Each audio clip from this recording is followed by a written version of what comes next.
Hello YouTube. So this is pretty cool. I have spent a week trying to figure this out because I naturally am very frustratingly determined, and I have finally figured out how to use speakers at the gun range. I know, it's completely legendary using these sometimes impossible to work with circuits because occasionally they can be very buggy. So to explain to you what I'm talking about, you can look anywhere you want on the internet.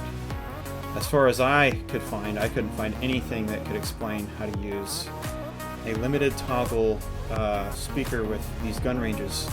Now let me show you.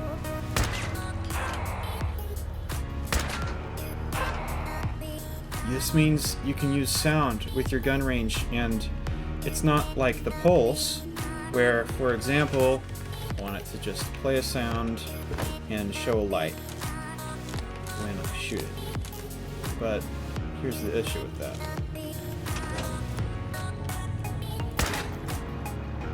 It doesn't give you a long enough pulse to even play the sound, first of all.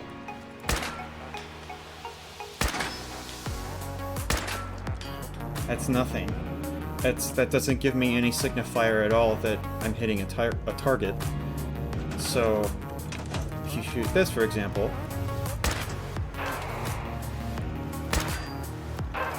so it sounds really stupid, but I have actually figured out a way to make this work, and it took me a week to do it, but I finally figured it out, and I would like to show you today. Give me a second, I gotta reset the breaker now, because it's buggy. Alright, anyways, so yeah, I'm back now. The breaker has been reset, obviously. So let me explain to you how this works. So, first of all, you can tell that this is a toggle firing target. You can see currently it is on, and it stays on until I shoot it again. It is now off. And now, first of all, I want you to pay attention when I shoot this again. I want you to pay attention to the logic gates and the delayed off switches. It switches between off switches, and I want to explain to you how it's doing that.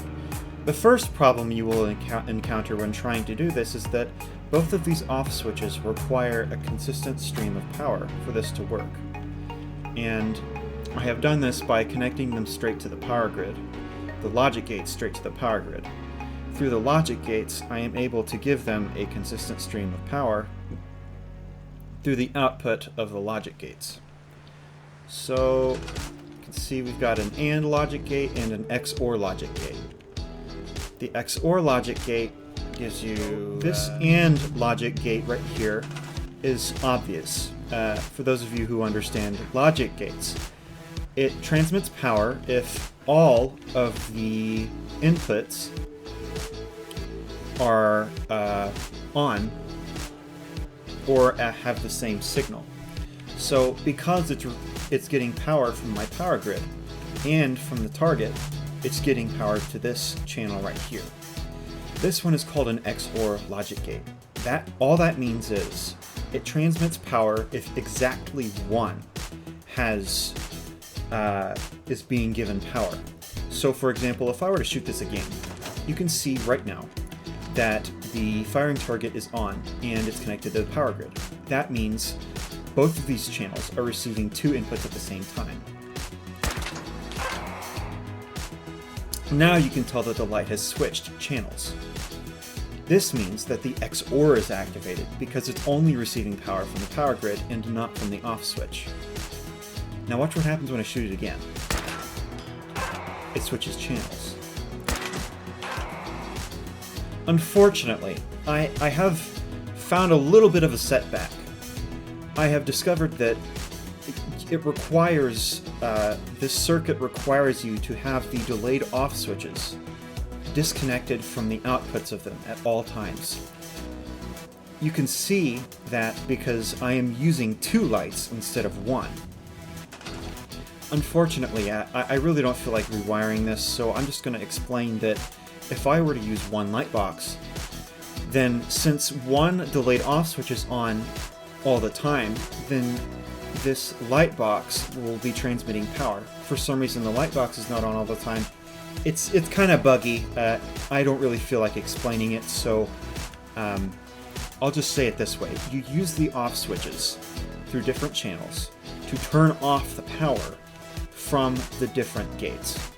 So when this one is streaming power, you can see that the delayed off switch works.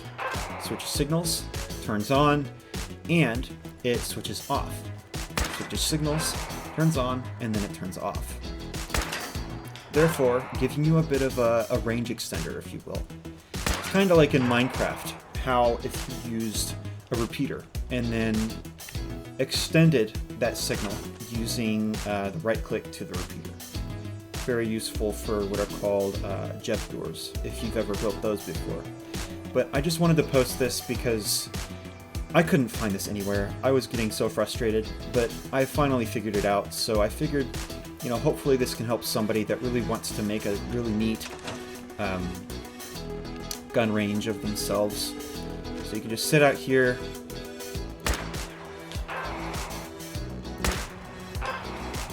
Cool. And then you can use fireworks or a junk mortar or something. And obviously I've got all these switches over here for the gun range. But yeah. Although I would like to explain that if you're going to do this, I really recommend having a main breaker reset. So what I mean by that is, for each room in this huge building, I have a breaker for the room. And in this room right here, I have a main breaker for the whole building. It's that little switch right there. The reason I have that is because if the power somehow bugs out, which happens a lot more often than you think it does, actually. It happens really often. I have my switches labeled off. Everything doesn't have power, so I can show you that.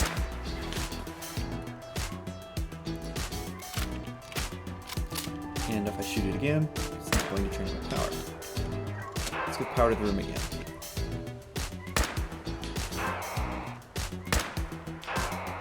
Cool. I just wanted to post this and show somebody that there is a way you can do this. It's just really kind of difficult. I'm going to go over it one more time. So I'm just going to explain how to do it. First of all, okay, connectors and switches. You're going to need a firing target toggle. It is the blue one. Then you're going to need a power source, a main power source, like from the breaker. So this one's going to be consistent unless the breaker's off, obviously, which doesn't matter because I don't think most people use breakers.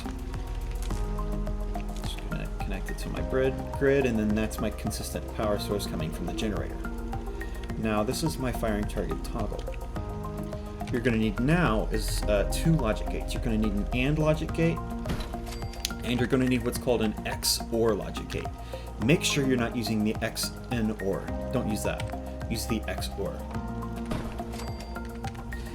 The reason you're using the AND gate is because this transmits power if it gets two signals.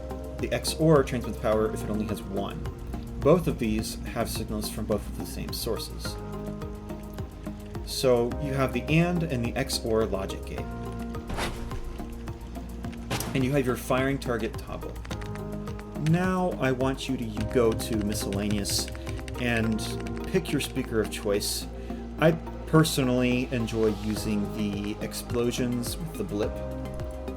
So just to kind of amplify the sound a little bit, I'm going to say use two explosions and two blips. And make sure, unfortunately, you're going to need a lot of these. Because unfortunately the outputs do need to be disconnected at all times. Now that you have your speakers up, go ahead and go to connectors and switches and go to the delayed off switch. What this does is it stops transmitting power after a short delay. Obviously, you can see by the description at the top of the screen. So you can go here, and I want you to place two of them now. Later, you'll be able to change the intervals of these through a terminal. You see this black the black connectors on the logic gates, I want you to connect those to the respective delayed off switches. Now, the red ones, I want you to connect them both to the main power grid. Now, with the fire and target toggle, I want you to connect that to the main power grid, and then connect that to both. Good. Alright, now that you have everything wired up, just, again, with the speakers, just hook them to each other and then hook one to the delayed off switch. I would like to advise just connecting one and then connecting the other to the main speaker right here, just to avoid bugs. I mean, I don't know if anybody else has this problem, but it's just super buggy for me, so try to only connect one to the delayed off switch, because sometimes the game will expect this to receive a signal. I'm not totally sure why. Anyways, when everything kind of just looks like this, and everything looks hooked up,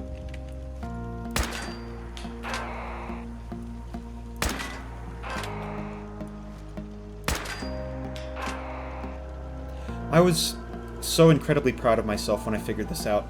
Oh, with the lights, go to miscellaneous, and you can either use a big one or a little one, and you can even change their color. There you go. Now connect the lights to different delayed off switches. I can't stress this enough. Keep these separate at all times through the outputs and everything, because if you don't, it's going to bug out and you're only going to be able to shoot this a limited number of times before it stops working. Watch.